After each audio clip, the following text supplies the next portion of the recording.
जिसका ना सोसाइटी, तो उसमें पारदर्शिता और हिसाब किताब के लिए पॉलिटिकल पार्टियों का हो सकता है, एनजीओ का हो सकता है। सिर्फ आरएसएस प्रमुख की ही बात नहीं है, लेकिन जिसको दिया गया है, उस संगठन के नाम पर दिया गया है, तो स्वाभाविक है उस दायरे में आना चाहिए।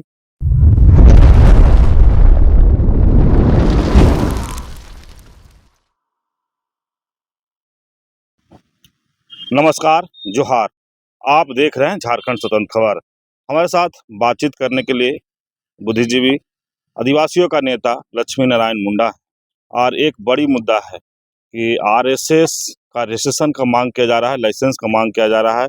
लेकिन इन्हीं का लेख लिखा हुआ है कि जो आरएसएस संविधान से ऊपर है, का ये सवाल उठाए हैं। तो हम जरा जानते हैं कि सवाल क्यों उठाए। जोहार। जोहार। आप एक लेख लिखे हैं कि आरएसएस संविधान से ऊपर है क्या? ये तो देशवासियों को सोचना चाहिए, देश के सिस्टम को जानना चाहिए। जो राज मशीनरी है, जब देश अंग्रेजों की गुलामी से आजाद किए और लगभग 3 साल का अथक परिश्रम के बाद संविधान बनाए, उसके बावजूद भी आज ऐसा संगठन जिसका ना सोसाइटी एक्ट है, निबंधन है, ना कंपनी एक्ट से, या किसी भी देश का जो भी राज्य का जो भी रजिस्ट्रेशन होता है, निबंधन होता है, आज तक नहीं। और जैसा आरएसएस के लोग ही दावा करते हैं कि विशाल संगठन है, विशाल संरचना है, और उसके कई मुख्यालय हैं, किसी भी चीज मतलब परिश्रम केंद्र चलता है, शाखा चलती है। तो ये क्या बात है भाई? तो इसका मतलब आरएसएस इस देश का संविधान से ऊपर है, यही न है। हमारा सवाल इस पर है कि आज कुछ भी करिए, संगठन चलाइए, छोटा संगठन, बड़ा संगठन, तो उसमें पारदर्शिता और हिसाब किताब के लिए, नियंत्रण के लिए, उसकी गतिविधियों के लिए कुछ मानक तय होता है। उस सेंट्रल से या राज्य सरकार से निबंधित किसी न किसी तरह कराना ही पड़ता है। जब पॉलिटिकल पार्टियों का हो सकता है, एनजीओ का हो सकता है, तमाम तरह के संगठनों का हो सकता है, तो उसका क्यों नहीं हो सकता है भाई? और लाख 2 लाख का मामला नहीं, करोड़ों का ट्रांजैक्शन का मामला है। लेकिन दादा, ये संगठन है आरएसएस, 100 साल से ऊपर का संगठन। जिस तरह से रजिस्ट्रेशन का या निबंधन का सवाल उठ रहा है, तो इसको फिर कैसे आप देख रहे हैं? इन लोग क्यों नहीं कराया, कराए हैं तो फिर दिखा क्यों नहीं रहे? रहेगा तब ना दिखाएंगे। सवाल देश के लोगों से ही उठना चाहिए। सवाल जो कानून सबसे ऊपर है, संविधान सबसे ऊपर है, जो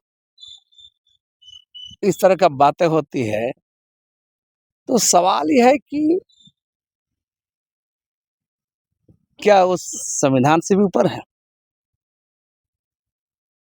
आज आरएसएस के लोग दावा करते हैं कि उनके केडर, उनके समर्थक, प्रधानमंत्री, गृह मंत्री, मुख्यमंत्री, राज्यपाल सब उसी के हैं।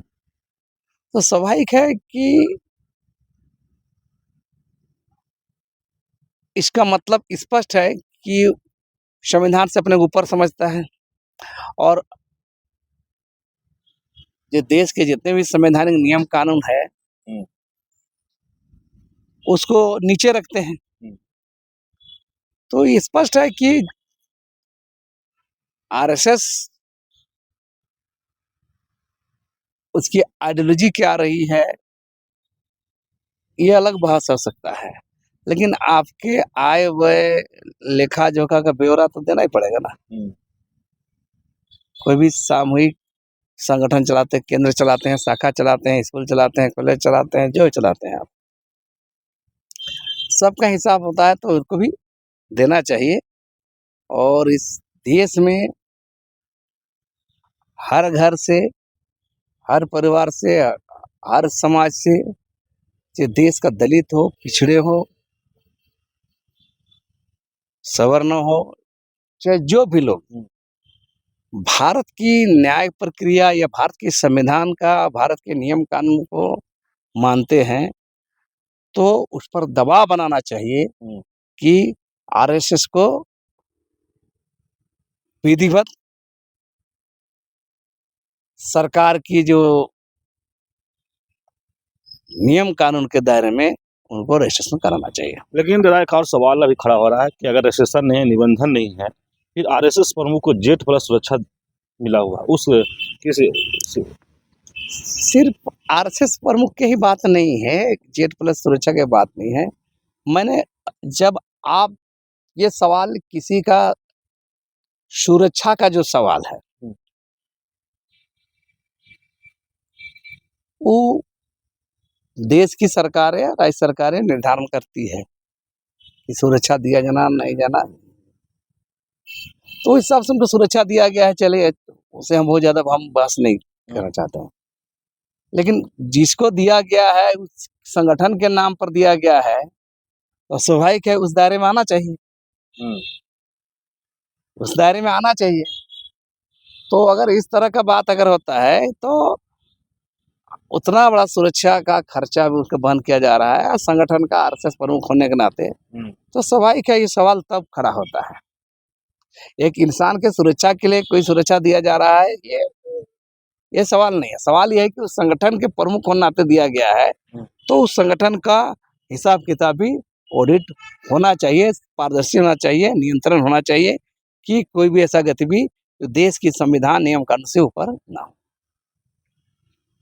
अभी आप सुन रहे थे आदिवासी नेता लक्ष्मण मुंडा के बाद जिस तरह से कर्नाटक के गृह मंत्री सवाल उठाए थे आरएसएस के रजिस्ट्रेशन के ऊपर, निबंधन के ऊपर, फिर दोबारा कहें कि लक्ष्मीदास सवाल उठा रहे हैं कि अगर संविधान सबसे ऊपर है या जिस तरह से कई संगठन या एनजीओ अपना रजिस्ट्रेशन कराते हैं तो आरएसएस का जो संगठन है उसको भी रजिस्ट्रेशन कराना चाहिए, अगर है तो दिखाना चाहिए। और नहीं तो जिस तरह से एक और सवाल उठता है कि आरएसएस प्रमुख होने के नाते अगर उनको जेड प्लस सुरक्षा या खर्चा जिस तरह से हो रहा है तो कहीं ना कहीं सवालों के घेरा में है कि अगर एक आदमी नहीं या संगठन के अगर प्रमुख हैं उनके हिसाब से मिला है तो कहीं ना कहीं कि लोग, लेकिन कह रहे हैं पूरा देश से ये सवाल भी उठना चाहिए कि अगर रजिस्ट्रेशन नहीं है तो लाखों या करोड़ों का जो उसमें ट्रांजेक्शन होता है उसका हिसाब किताब कैसे लोग रखते हैं।